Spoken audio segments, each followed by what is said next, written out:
Pereira. Did you see him with the fucking? Yeah. I'm like, bro. Yeah, shooting bows and arrows at soccer balls. That dude is different. He's scary. He's scary. That dude has nuclear power. He's got crazy power. Even when he was over in Glory, I was a big fan of his over in kickboxing. He was fucking everybody up in 2 different weight classes over there. Even at 205, he was knocking people dead. That dude is terrifying. So if he goes out and do what a lot of people think he might do to Izzy again, does that do anything to Izzy's legacy? No, Izzy's a human being. You can't take away from what he's done, and because what he's done is spectacular. Yes. I mean, look at what he did to Paulo Costa. Paulo Costa was running through everybody, walked down Yoel Romero. Yep. And Izzy just lit him on fire. Just lit him on fire. He never even had a chance in that fight. He was just getting outclassed. I think the Izzy of today is very different than the Izzy that fought Pereira twice. Both fighters. He's different now. He's better. He's way better. And the thing about that fight that's so intriguing is that Izzy has 5-round experience, he's got championship level experience, he's got big moment experience, he's got all these things, but Pereira's got that power. He's got that preposterous, and everybody gets hit. If you're in a striking exchange, Glover? Yeah, wild. That left hook is ridiculous, man. The one he hit Strickland with, and Strickland's got that weird style. He goes his hands up and he tries to like knee pat, yeah, they were going at it. How big he fucking is. But one thing that's important to point out is like they are not hitting each other full blast. Fuck no, they just touch it. Yeah, they're touching. And that's one of the reasons why it's so good to have a guy like Glover and have a guy like Alex where you could trust each other. Yeah. Where these guys are just touching each other. I mean, they're getting after it. That's the end of the bell. They're getting after it.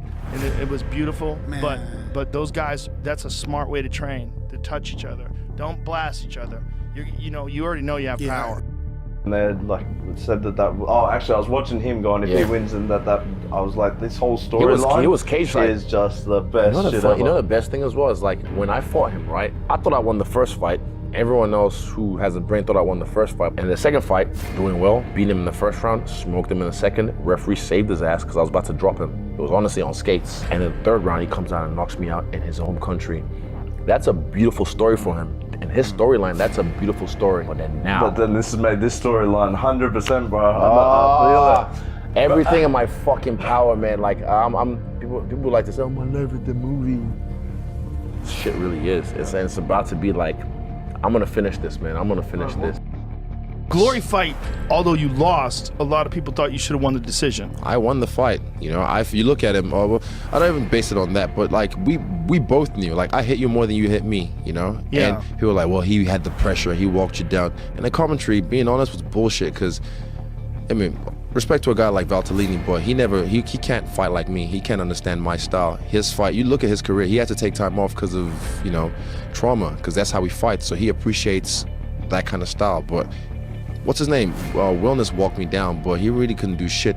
Leg kicks are supposed to slow you down. I didn't slow down. I was still dancing around him in the 5th round. I was slipping and stuff.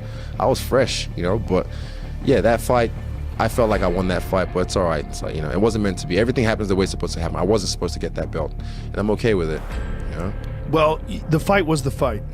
Exactly. It really was just the judges that people have a dispute with. The actual fight was a successful fight for you in that you did land more shots than he did.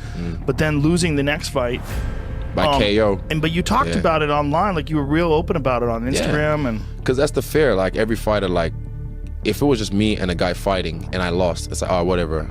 But when you put it in front of, millions of people, that's the fear. It's like, oh shit, I don't want to look like shit in front of all these people. What did you get hit with? I was southpaw, was a left hook from him. And before that, first round, I teed him up. Second round, I rocked him. So when I heard him in that second round, I just went berserk. What people expect me to do, or what people in the UFC do, I just started throwing bombs and I was only throwing right hands. I just started only right hands at him. And I watched that fight back. I haven't watched it in a long time, but when I watched it back, I was like, why are you doing this? Because that's not me. That's not me staying true to myself. What I would have done if I was, being true to myself is just, all right, cool. Where's the shot? Boom, pop, boom. Just pick him apart. Mix it up. Do what and you always do. He was hurt. He was out on his feet already. So it's a good story for him, like he knocked me out at the 3rd round after he got rocked in the 2nd round. But I mean, yeah, it was good for him.